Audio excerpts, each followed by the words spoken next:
নমস্কাৰ আপোনালোক সকলোকে মোৰ ইউটিউব চেনেল আসাম এক্সাম কৰ্ণাৰলৈ স্বাগতম জনাইছোঁ। আজি আপোনালোকক জনাম SAT DLED 2024 বৰ্ষৰ এণ্ট্ৰেন্স এক্সামিনেশ্যনৰ বিষয়ে।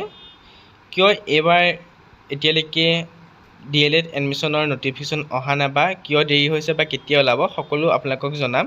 গতিকে প্ৰথমৰ পৰা শেষলৈকে ভিডিঅ'টো চাব বুলি আশা ৰাখিছোঁ। DLEDৰ যি এডমিশ্যন আছে সেই এডমিশ্যন এতিয়াও আৰম্ভ হোৱা নাই। হয়তো আপোনালোকে গম পাইছে, আৰম্ভ হ'লে নটিফিকেশ্যন জাৰি কৰিব। যিসকল ছাত্ৰ ছাত্ৰী ইচ্ছুক হয় তেওঁলোকে এই এণ্ট্ৰেন্স এক্সামিনেশ্যন দিব পাৰে। এণ্ট্ৰেন্স এক্সামিনেশ্যন বা ডকুমেণ্টছ প্ৰচেছ, ফিজ এটচেট্ৰা এই সকলো বিৱৰি মই এটা সবিশেষ ভিডিঅ' বনাই থৈছোঁ।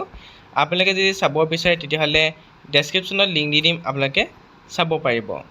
যোৱা বছৰ যি DLED এডমিশ্যন আছিল বা যি DLED এণ্ট্ৰেন্স এক্সামিনেশ্যন আছিল সেয়াৰ আৰম্ভ হৈছিলে তাৰ কাৰণে অনলাইন এপ্লাই আৰম্ভ হৈছিলে 25 জুলাইৰ পৰা।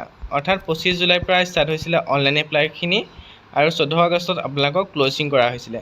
ঠিক তেনেদৰে এইবুলিও আপোনালোকৰ যি অনলাইন আবেদন আছে সেয়া হয়তো আপোনালোকৰ জুলাই প্ৰথম উইকত আৰম্ভ হ'ব, নহ'লে আপোনালোকৰ জুলাই লাষ্টত আৰম্ভ হ'ব। যিহেতু আপোনালোকৰ জুন মাহৰ এতিয়া মাজভাগ পালেহি, গতিকে জুনৰ লাষ্টতো ওলাব পাৰে, নহ'লে জুলাই প্ৰথম সপ্তাহত আপোনালোকৰ অনলাইন আবেদনৰ কাৰণে এপ্লিকেশ্যন ওলাব পাৰে।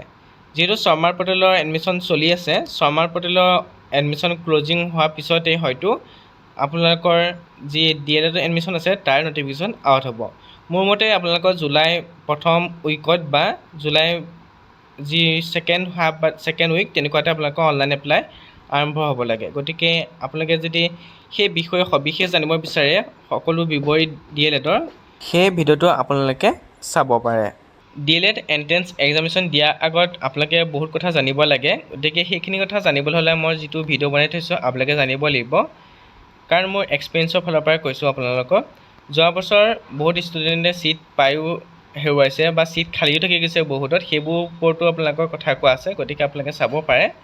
আৰু যেতিয়া আপোনালোকৰ অনলাইন আবেদন আৰম্ভ হ'ব মই আপোনালোকক ভিডিঅ' যোগে জনাই দিম কেতিয়া অনলাইন আবেদন আৰম্ভ হ'ব বা আৰু কেনেকৈ অনলাইন আবেদন কৰিব সেই বিষয়েও মই জনাম, কাৰণ আপোনালোকৰ ভুল হ'লে শুধৰণি কৰিব অপশ্যন নাহে DLEDত। গতিকে আপোনালোকে প্ৰথম এপ্লাই কৰোঁতে আপোনালোকে হয়তো ভালদৰে এপ্লাই কৰিব লাগিব।